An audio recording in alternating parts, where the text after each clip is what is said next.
Welcome back to the check-in. My name is Jarrett, and I am joined once again by the one and only Terahash Tatum. Tatum, how you doing? I am doing great. Bitcoin is ripping. Uptober is almost over, but I think we're going to have Upvember and Upcember as well. So Nice. Yes, there was Uptober, Pumpvember, something like I can't even Explodecember. I don't remember know. what all the names are. There's a name for every month, I'm pretty sure. There is a name for every month. But today, even though Bitcoin is ripping, and we were just talking about that off mic, we're about to hit $72,000. We're recording this on Tuesday, October 29th. This actually won't come out until Halloween, but we wanted to actually talk about the all-time high and the implications of the difficulty all-time high and what that means for Bitcoin miners. So Tatum, when you see the all-time highs, I believe I just checked, it's about 95, 95.7-ish. What is that meaning for miners? And if you could also, I know I'm throwing a lot at you, maybe give a historical look at the last bull run, where we were, and how difficulty played a part for miners. Yeah, so difficulty adjustment is actually arguably one of the most beautiful things about Bitcoin on a protocol side, because it kind of guarantees that it's going to continue working no matter what is going on in the mining ecosystem. What that means is that there is no way to manipulate the way that Bitcoin is created by mining. And the bare bones of the difficulty adjustment and how it works is that over the course of 2016 blocks, the protocol looks back at those last 2016 blocks and it's trying to figure out what was the average time that a block was mined and how far away from 10 minutes is it. And if the average time of those 2016 blocks was 10 minutes and 11 seconds, then difficulty is going to adjust down. And if that average time was 9 minutes and 50 seconds, difficulty is going to adjust up. And the way that it adjusts is it sees the last 2016 blocks and it's like, okay, what do we need to be at as difficulty for the next 2016 blocks to be equally 10 minutes apart if they're the exact average as the last 2016 blocks. And if you look at the hash rate, global hash rate chart and difficulty chart, which you can get a good visualization on this at mempool.space, difficulty tends to go up like all the time. And that is good and bad. It depends on how you look at it and from what perspective. I think it's exciting because it's just like we're constantly breaking all-time highs of difficulty. We're about to reach 100T for the first time, which is absolutely ridiculous. And the people who don't like this are the miners, because that means that as difficulty goes up, that's less time in the next 2016 blocks, or quote unquote 2 weeks average, that's less consistency in that time frame that they can hit blocks and gain rewards. So I think that it is a sign of a bull run. Especially in recent months where we've seen it absolutely rip with hash rate. It's not a leading indicator of a bull run by any means, but it definitely is one of those side effects.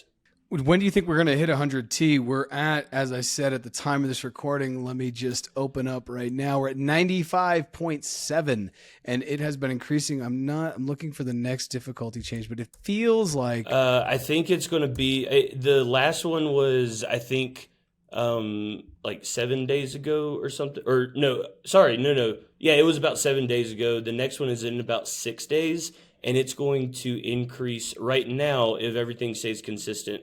7.09%, which I don't think, actually, I think that will put us over 100T. I think, if I'm doing my napkin math right. I think it will be right there. It will be just over, barely over, which is kind of crazy. At the last difficulty adjustment, like 7 days ago, last week, I said two more difficulty adjustments and 100T, but looking at it, it might be this next difficulty adjustment next week. So for you, and I know we've already talked a little bit about Bitcoin price, and we tend not to talk about Bitcoin price just on the Compass channels here because while that, yes, is very important for miners, there are other things. So as you look at global hash rate, though, Bitcoin price and difficulty, order those in a rank of what is telling you most that a bull run is about to happen. And that may be kind of weird because obviously if the Bitcoin price ramps up, right? So maybe we take Bitcoin price up, but like, here's a better example now that I thought about it. If Bitcoin difficulty and global hash rate all go up by 10%, which one is most likely to tell you that we're getting closer to a bull run? I would have to say, and this is subjective, I think, but there could be a trend amongst people surveyed on this, but I think that hash rate is going to be a higher indicator than difficulty because hash rate is more immediate. The difficulty will only adjust every 2 weeks, but the hash rate, you can see that real time or at least an average over a span of blocks. And when miners are turning on, that's usually for a reason. And that reason is usually fees are high, which means more Bitcoin per block.